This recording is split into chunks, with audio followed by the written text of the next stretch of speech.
when we compare different accounts, because banks generally don't offer the same thing, and so we have to be able to compare things in various different ways.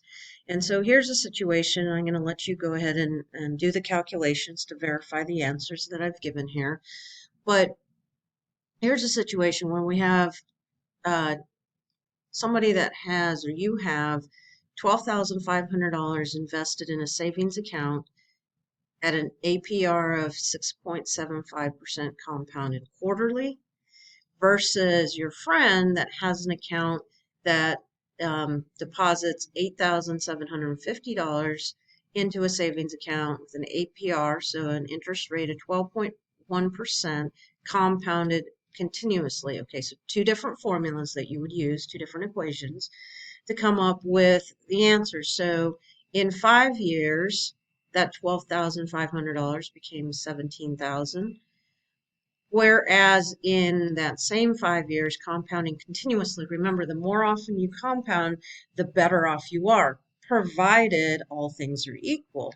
Well, in this case, notice that the interest rate is about double the interest rate of, so your interest rate is about half as much as your friend's, but you're starting with a greater amount. You actually, in 5 years, accumulate. So in the bank, you have more money, but when you look at the amount of interest earned, your friend made more interest. So your bank account says you have more money. However, starting with less, you actually earned more interest because of the higher interest rate and the amount of compounding continuously. So who did better? Well, it depends on what you need in terms of, you need $17,000. Well, then you earned more, or you ended up with more money, which would not be what your friend did. But if you just take this out to 8 years, so 3 more years, this time your friend ended up with $23,000 in their bank account, whereas you ended up with $21,000 in your bank account. Again, notice that as we prolong this time period, so as we get longer and longer, the compounding continuously is actually doing a better job than compounding only 4 times every year. So keep that in mind. It's not necessarily just the bottom line, but also how much interest is earned. That's one of the many ways that you can compare accounts. Okay, so one last thing, there is a difference. Some banks will give you an APR, some banks will tell you something in terms of an APY. So an APR is the amount of, that's just the interest earned per year. So this is the interest, or the interest rate, I should say, interest rate per year. But this is a compounding. Okay, so this is talking about compounding interest. Whereas an APY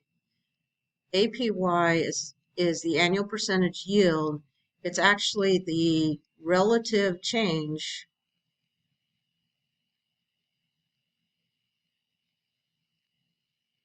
in the interest rate per year. And the definitions themselves are not as important as understanding how to compare these. So, for instance, if a bank tells you that they are giving you an APR of 5% compounded monthly, okay, so that means that, remember, in the parentheses we have 1 plus 0.05, so 5% compounding monthly, and we're doing that 12 times every year. So this answer is actually what it means to have the APY.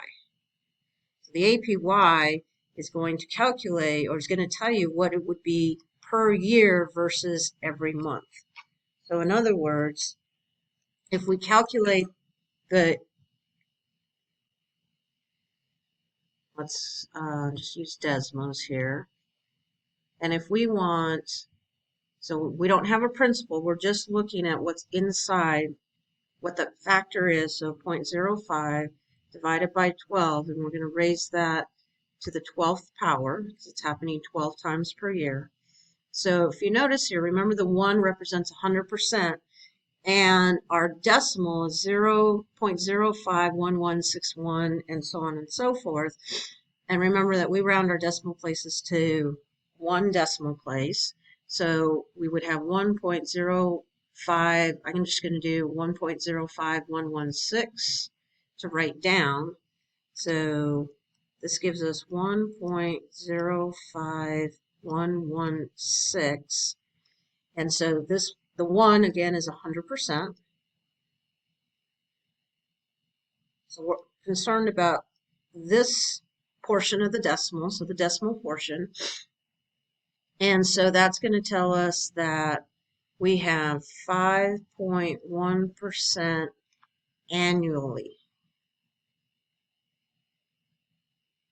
So a 5% compounded monthly is the same thing as 5.1% annually. So anytime a bank will say, well, I'm giving you, so that bank over there is giving you 5% compounded monthly, I'm going to give you an APY of 5.1%. Well, they're telling you the same thing.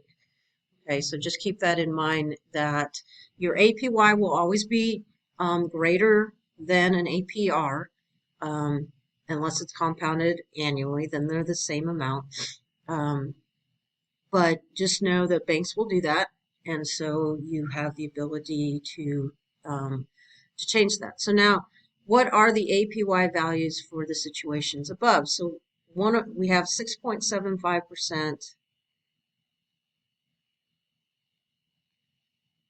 quarterly. And then we had 12.1% continuously.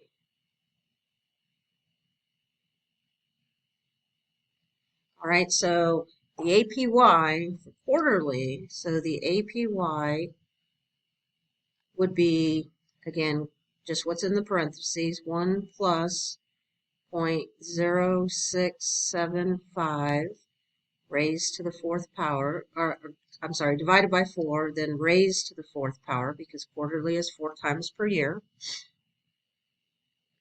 And then the APY for continuously, well, that looks a little bit different because there's no 1 plus. It's just E raised to the point 121. So if we look at each one of those,